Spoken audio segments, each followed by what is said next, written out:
L'image du béton s'est bien adoucie en quelques années. Lissé, teinté, ciré, le béton s'est invité dans nos intérieurs.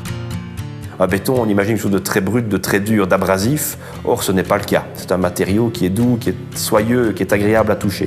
Et lorsqu'il est apparent, il est très performant techniquement pour transmettre la chaleur d'un chauffage sol et pour apporter de l'inertie thermique. Que ce soit sur un mur, comme ici, où il est peint dans une teinte argentée, ou dans un élément de mobilier comme un plan de travail ou un escalier, sa masse régule la température. Le béton a cette propriété de stocker la chaleur et la restituer plus tard, et donc de tempérer les pics éventuels de chaleur ou de froid dans des chutes de température assez rapides, qui est tout bénéfice évidemment sur le confort.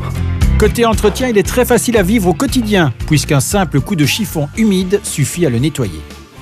Maintenant, c'est un matériau qui n'est jamais parfaitement net, dans la mesure où il est imprégné de taches, de patines qui proviennent effectivement de l'histoire qu'il a vis-à-vis du bâtiment dans lequel il se situe. Un côté imparfait qui en rebutera certains, mais qui plaît à d'autres. Chaque béton lissé, ciré est unique. C'est unique parce qu'il fait des nuages, il a des moirages qui, suivant les conditions météo, la température seront différentes d'un chantier à l'autre. À propos de chantier justement, voici une dalle en pleine formation. Une fois la chape coulée, elle est lissée à l'hélicoptère. C'est à ce stade qu'on pose éventuellement la cire.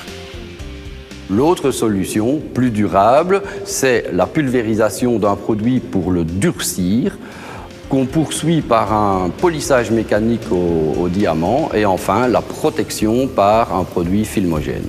La solution du durcisseur est un peu moins chère, mais dans tous les cas, le béton utilisé en finition reste très intéressant financièrement.